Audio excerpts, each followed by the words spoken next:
चलिए आज चलते हैं 1990s के हरियाणा में एक कहानी सुनने। पर रुकिए, ये कोई मामूली भूत प्रेत की कहानी नहीं है। ये तो उस डर की कहानी है जो हम सब के अंदर कहीं न कहीं छुपा बैठा है। एक ऐसा लालच जो किसी भी साये से ज्यादा खतरनाक हो सकता है।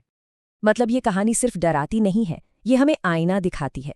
एक ऐसी चीज का जिसे हम सबने अपनी जिंदगी में कभी न कभी महसूस जरूर किया है। तो चलिए उठाते हैं इस रहस्य से पर्दा। तो कहानी की शुरुआत होती है सोनीपत और पानीपत के बीचों बीच एक बिल्कुल सुनसान फार्म हाउस से। और हमारे कहानी के किरदार यहाँ एक ऐसी रात गुजारने वाले हैं जो उनकी जिंदगी को हमेशा हमेशा के लिए बदल कर रख देगी। तो कौन कौन है इस कहानी में? चलिए मिलते हैं। सबसे पहले राघव मलिक, एक अमीर बिजनेसमैन। फिर है उसकी पत्नी मोहिनी और इस कहानी का सबसे जरूरी किरदार राजू, पिछले 10 सालों से राघव का वफादार। इतना वफादार कि राघव उस पर आंखें बंद करके भरोसा करता था। और बस यहीं से असली खेल शुरू होता है। राघव राजू को फोन करके बताता है कि बिजली विभाग की तरफ से 1 हफ्ते तक रोज रात को बिजली काटी जाएगी, ठीक 9 बजे से सुबह 3 बजे तक। पर यह सिर्फ एक चेतावनी नहीं थी, ये तो आने वाले खतरनाक अंधेरे का एक इशारा था। राजू जैसे ही शहर से लौटता है, वो बुरी तरह घबराकर राघव को फोन मिलाता है। उसकी आवाज कांप रही थी और जबान पर सिर्फ एक ही चीज थी, खौफ। वो कहता है, मालिक, ऐसा लग रहा है जैसे मौत ठीक मेरे सामने खड़ी है। अब राजू राघव को उस रात की वो डरावनी कहानी सुनाना शुरू करता है। वो बताता है कि कैसे उसे लगा कि कोई अनजाना साया उसके साथ ही फार्म हाउस में घुस आया है। फिर खाना खाते वक्त खिड़की पर उसे एक हंसता हुआ चेहरा दिखा। और फिर ठीक रात के 9 बजे जैसे ही बत्ती गई, इमरजेंसी लाइट की हल्की सी रोशनी में उसने देखा एक बिना सिर वाली औरत को। वो इतना डर गया कि पूरी रात उसने तबेले में छिपकर गुजारी। तो अब सिक्के का दूसरा पहलू देखते हैं। राघव को राजू की इस कहानी पर जरा भी यकीन नहीं हुआ। उसे लगा ये सब बकवास है। पर उसे क्या पता था कि अब उसी खौफ का सामना उसे खुद करना पड़ेगा। राघव, जो कि खुद एक दिल का मरीज था, इस गुत्थी को सुलझाने के लिए फार्म हाउस पहुंच जाता है। पर वहां पहुंचते ही उसे वही डरावनी आवाजें सुनाई देने लगती हैं। एक दरवाजा खुलता है, कांच टूटता है, अंधेरे में कोई जोर से हंसता है। और फिर ठीक 9 बजे लाइट चली जाती है, बिल्कुल वैसा ही जैसा राजू ने बताया था। राघव का दिल अब जोर जोर से धड़कने लगता है। वो घबराकर अपनी गाड़ी की तरफ भागता है, लेकिन चाबियां? अरे चाबियां तो अंदर कमरे में ही रह गईं। अब वो बुरी तरह फंस चुका था। बाहर गाड़ी खड़ी थी, पर अंदर मौत का साया इंतजार कर रहा था। और अब आता है कहानी में वो मोड़ जो सब कुछ बदल कर रख देगा, जहां ये भूत प्रेत का नकाब उतरेगा और सामने आएगी एक बेहद खौफनाक साजिश। राघव हिम्मत जुटाकर वापस अंदर जाता है। उसे महसूस होता है कि किचन में कोई है। वो पलटता है और अंधेरे में उसे एक परछाई खड़ी दिखती है। राघव उसे देखते ही बेहोश हो जाता है। आखिर कौन था वो?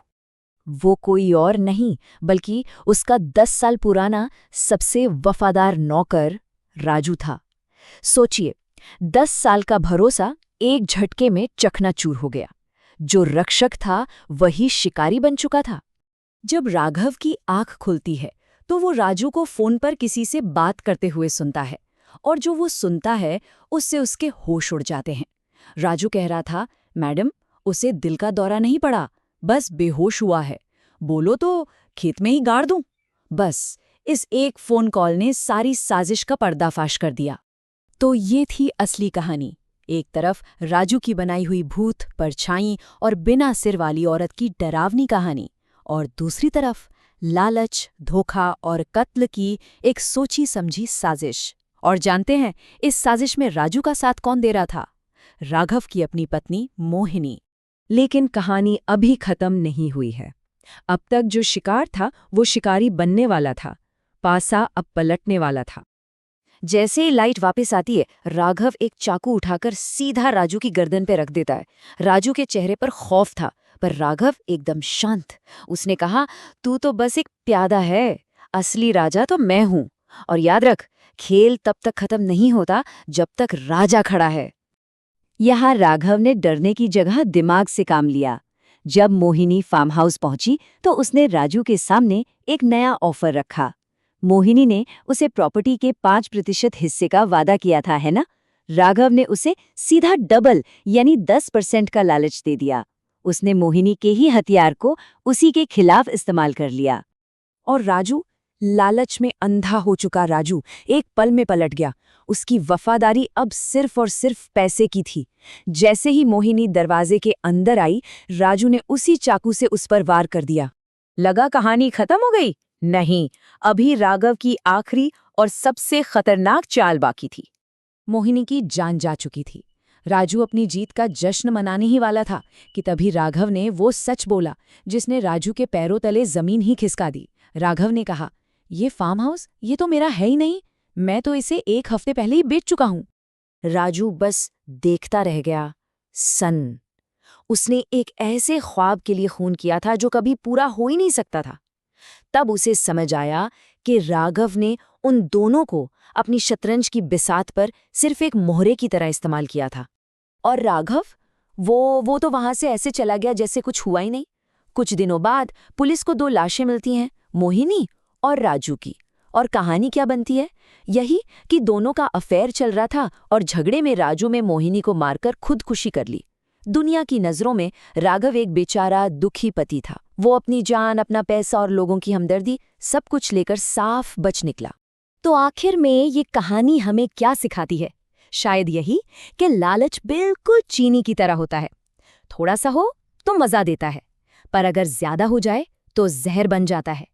इस कहानी का असली भूत कोई परछाई या साया नहीं था। असली भूत तो लालच था, और ये भूत हम सब के अंदर कहीं ना कहीं जरूर छिपा होता है।